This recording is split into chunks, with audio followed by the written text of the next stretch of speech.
Why British Big Macs taste bad. Blame it on the history of fish and chips. I live next to an English neighbor named George. One day, I asked him, "Hey George, what's your favorite cuisine?" Without missing a beat, he said, "Fish and chips." I blinked. Seriously? With all the amazing food out there, fish and chips isn't even a cuisine, it's junk food. George just smiled and said, Mate, fish and chips isn't just food. It's soul. It's home. That moment stuck with me, because behind that plate of golden batter and soggy chips lies a history, a deep-fried history of empire, immigration, industrialization, and world wars. It's the history of a working-class staple that somehow became a national symbol. It's also the history of how British taste buds got stuck in the fryer, so much so that even when they cook a Big Mac themselves, it still ends up tasting bad. And today, we deep fry our way through the rich and greasy history of Britain's most iconic dish, a story of empire, industry, war, pride, and the curious downfall of the British culinary. Our story begins with a jest that carries more truth than one might expect. As American writer Margaret Hall once quipped, the British Empire was created because Britain was searching for better food and ingredients than what their homeland provided. When Winston Churchill declared with characteristic dry wit that Britain supplies all kinds of food to the world without cooking it, he wasn't merely being humble. He was acknowledging what had become, by the 20th century, a widely accepted truth. Imagine a land where even McDonald's hamburgers, designed to taste identical from Tokyo to Toronto, somehow emerge from British hands mysteriously bland. How did a nation powerful enough to build an empire on which the sun never set come to be known for food on which many refused to dine? This is that tale. Our story's first villain is geography itself. While the Mediterranean basks under generous sunshine, Britain endures an average of 106 rainy days each year in some regions. The skies remain stubbornly grey, the soil often waterlogged, and the growing season frustratingly brief. Picture the British farmer of centuries past, gazing enviously toward the south, where Italian and French counterparts harvested olives, grapes, tomatoes, and dozens of herbs. In his own fields, only the hardiest vegetables survived: potatoes, turnips, cabbage, and little else. While Mediterranean cooks worked with a palette of over 200 vegetable varieties, the British cook made do with barely 10. Even wheat, that staple of human civilization, grew poorly in Britain's damp climate. The resulting bread was so dense and heavy that French visitors mockingly called them England's doorstops. Such limitations forced creativity of a sort. Traditional bread pudding wasn't born from culinary inspiration but necessity, a clever way to make stale, unpalatable bread edible by soaking it in sweetened milk and adding whatever fruits might be available. Now comes the puzzling paradox in our story. Britain, surrounded by some of Europe's richest fishing grounds, developed a surprisingly limited relationship with seafood. While fellow island nation Japan embraced its maritime bounty, creating thousands of dishes celebrating the sea's offerings, British cooks limited themselves primarily to cod, haddock, herring, mackerel, and perhaps salmon on special occasions. The rest of the ocean's bounty remained largely ignored. In a historical curiosity that perfectly captures British food contradictions, lobster, now considered the pinnacle of luxury dining, was once so despised it was fed exclusively to prisoners. Records from the 1800s show that Massachusetts prisoners complained of cruel and unusual punishment for being fed lobster more than 3 times weekly. British jailers enthusiastically adopted this practice, considering lobster meat barely fit for human consumption. When a massive storm in 1833 washed thousands of lobsters onto Brighton Beach, local authorities had to pay people to collect and bury them before they rotted. No one would take them home to eat, even for free. The dangerous waters of the North Sea and Atlantic certainly played a role in this curious relationship with seafood. Until the 20th century, British fishermen faced mortality rates exceeding almost any other profession. An old fisher's prayer from Yorkshire reads, "Dear God, the sea is so large, and my boat is so small," capturing the peril these men face daily. With such dangers, fishing remained limited compared to safer land-based food production. While geography worked against Britain's culinary development, the land did offer one agricultural advantage: vast grasslands perfect for raising cattle. And herein lies another twist in our tale. Historians now believe this abundance of beef actually stunted British cuisine's growth. While French nobility, lacking such plentiful meat, demanded increasingly sophisticated preparations from their chefs, thus creating the foundation for haute cuisine, British aristocrats remained content with plainly prepared yet abundant beef. This culinary complacency was so pronounced that when King Henry VIII hosted Francis I of France in 1520 at the Field of the Cloth of Gold diplomatic summit, the French king was reportedly aghast at the bland English food served at this supposedly impressive event. The French chronicler wrote that the English presented great hunks of meat with neither sauce nor spice to recommend them. The British obsession with beef became so culturally entrenched that the royal guards at the Tower of London came to be known as beef eaters, a nickname still used today, because part of their payment was a daily ration of beef, when most commoners rarely tasted meat. The focus on simple preparation of abundant meat meant that while other European culinary traditions developed nose-to-tail eating out of necessity, creating delicious dishes from offal and less desirable cuts, British cooking focused almost exclusively on prime cuts, missing opportunities that spawned dishes like Italian trippa, French sweetbreads, or Spanish morcilla. Perhaps the most disturbing chapter in our history of British food was the treatment of children's diets during the Victorian era. Food served to children was, by modern standards, tantamount to child abuse. Child rearing guides of the era, such as Sarah Stickney Ellis's wildly popular The Mothers of England, 1843, advised that children should be given withered bread and plain potatoes, considering anything more flavorful morally suspect. Ellis wrote that overindulgence in food creates a sensuous child, one vulnerable to all manner of sinful temptations. John Wesley, founder of Methodism, took this philosophy even further, teaching that children were inherently evil beings, and to subdue their wicked nature, they should never be given pleasurable food. In his influential tract, On the Education of Children, 1783, he specifically warned that seasoned food and sweets cultivate dangerous passions in the young. This deliberate culinary deprivation created generations who had never experienced good food in childhood, and thus had no reference point for taste as adults. The famous food historian B. Wilson called this Britain's great culinary disability, the inability to recognize good food because of childhood taste deprivation. The critical turning point in British culinary history was undoubtedly the Puritan Revolution of the mid-17th century. When Oliver Cromwell and his parliamentarians overthrew the monarchy in 1649, they sought to purge England not just of royal authority but of all papist luxuries, including food pleasures. Under Cromwell's Commonwealth, public houses were restricted to serving only the plainest foods. Records show that spices, previously a staple of medieval English cooking, were specifically banned as inflaming the passions.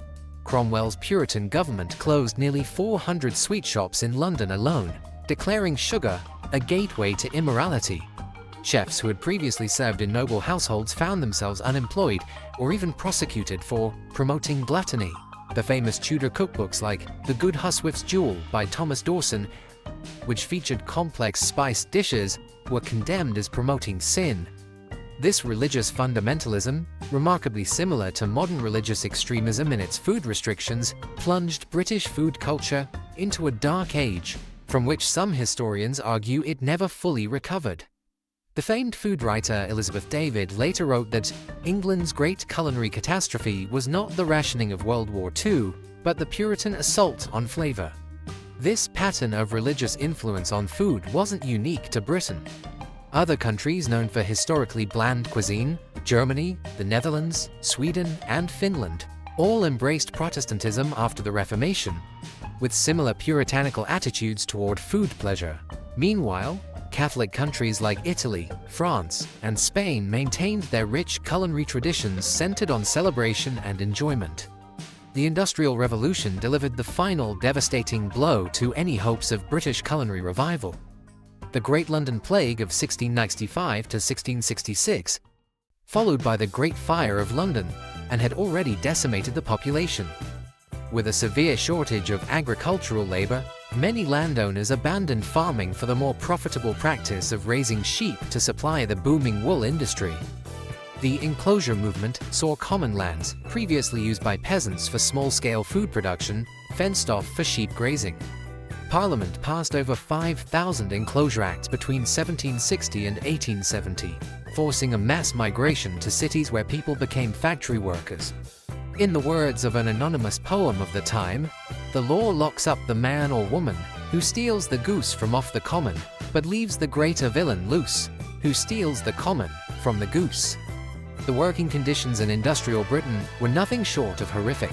A typical factory worker labored 14 to 16 hours daily, 6 days a week. Housing consisted of crowded tenements where entire families occupied single rooms. A survey from Manchester in 1842 found that 85% of worker housing had no cooking facilities whatsoever. Even when cooking was possible, fuel was prohibitively expensive. Coal, controlled by industrial monopolies, was priced beyond workers' means. The laws were draconian. Records show that between 1815 and 1820, over 1,500 people were imprisoned for gathering fallen wood from parks or streets for cooking fuel. These circumstances erased what little remained of traditional British cooking. The elaborate pies, puddings, and roasts that required hours of preparation vanished from everyday life. Even the wealthy upper classes abandoned British cooking, instead employing French chefs who became status symbols in Victorian high society. By 1890, there were more French chefs working in London than in Paris. But from these dire circumstances emerged the one British food innovation that would become a national treasure: fish and chips.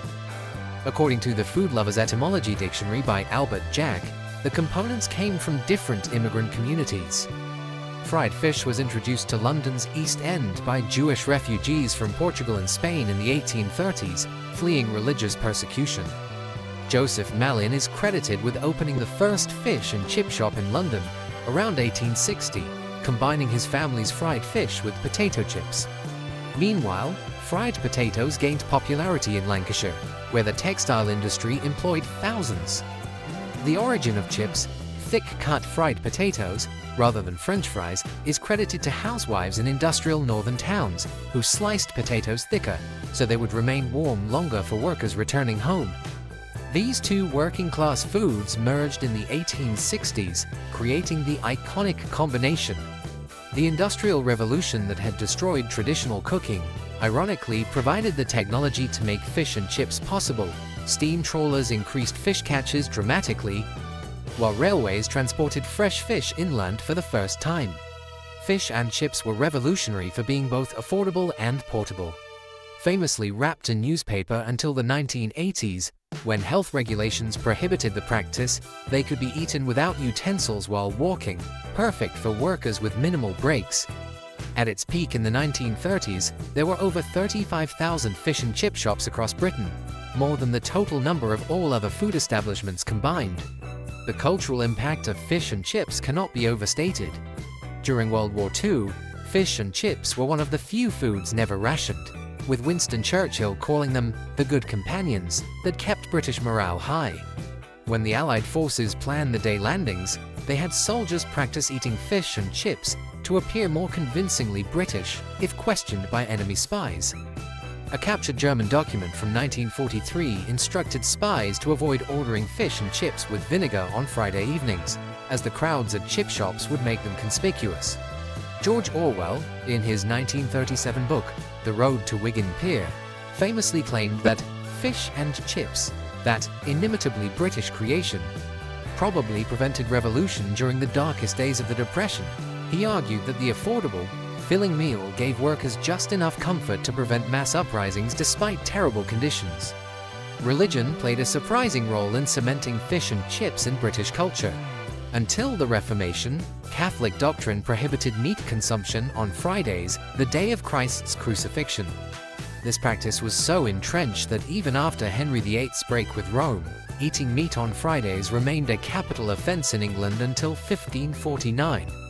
The religious association with Friday fish consumption persisted culturally even after the legal requirements disappeared.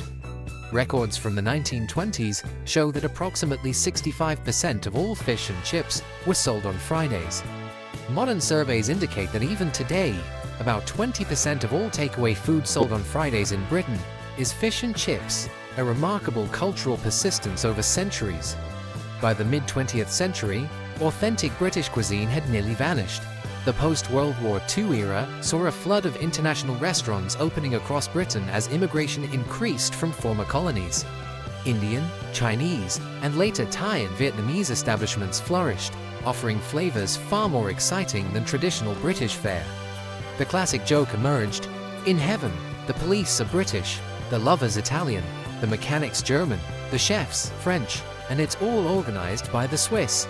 In hell, the police are German, the lovers Swiss, the mechanics French, the chefs British, and it's all organized by the Italians. Professional chefs specializing in British cooking became increasingly rare, with most trained chefs focusing on continental techniques. By 1970, a survey found fewer than 200 restaurants in all of Britain explicitly specializing in traditional British cuisine, compared to over 5,000 Indian restaurants alone. The final insult came during the 1950s and 60s when British school cafeterias became infamous for serving perhaps the worst institutional food in the developed world. Generations of British children grew up traumatized by dishes like liver surprise and the notorious spam fritters, cementing British food's terrible reputation. Yet from this culinary nadir has come an unexpected renaissance. Beginning in the 1990s with pioneering chefs like Fergus Henderson, who championed nose-to-tail cooking at his restaurant St. John, traditional British ingredients began receiving proper attention. Modern British chefs like Heston Blumenthal have researched historical British recipes, reviving dishes that had been forgotten for centuries.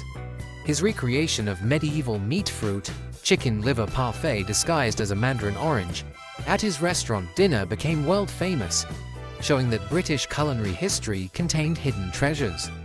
The farm-to-table movement found fertile ground in Britain, with restaurants like the River Cottage championing local ingredients and traditional preservation techniques. British cheesemaking, nearly destroyed by World War II rationing, has experienced a remarkable revival with over 700 varieties now produced, more than in France. This culinary revival hasn't been limited to high-end dining. The Great British Bake Off television show, launched in 2010, sparked a nationwide return to home baking of traditional British cakes, pies, and pastries. Nearly forgotten regional specialties like Bedfordshire Clinger, Yorkshire Curd Tart, and Cornish saffron cake have returned to British tables. Today, British food has come full circle. London now boasts 72 Michelin-starred restaurants as of 2023, more than Paris. Modern British cuisine has emerged as a distinctive approach that honors tradition while embracing innovation. Dishes like beef Wellington and sticky toffee pudding have become internationally recognized delicacies. Fish and chips remains the undisputed national dish, with over 10,500 specialized shops still operating across the UK. Its cultural significance transcends mere food. When soccer star Wayne Rooney and actress Kate Winslet both served fish and chips at their wedding receptions, despite their multi-million-dollar budgets, it symbolized an authentic connection to British identity that no amount of money could replace. The British culinary journey, from medieval feasts to Puritan blandness, through industrial deprivation to modern renaissance, serves as a fascinating reminder that food is never just food. It's a living embodiment of history, geography, religion, economics, and national identity. Perhaps the most surprising twist in this culinary tale is that after centuries of mockery, British food culture is experiencing its greatest flourishing, precisely because of its troubled history. By embracing rather than denying their culinary past, British chefs have found inspiration in their heritage of making delicious necessity from challenging circumstances, an approach that resonates deeply in today's food world. And while British humor still includes plenty of self-deprecating food jokes, there's now a quiet confidence behind the laughter, the knowledge that British cuisine, like Britain itself, has weathered the storm and emerged with something uniquely valuable to offer the world's table. Thank you for joining us on this journey through the history of British food. If this video helped even a little, hit that like button to fuel the channel and drop your questions in the comments. They might shape the next video.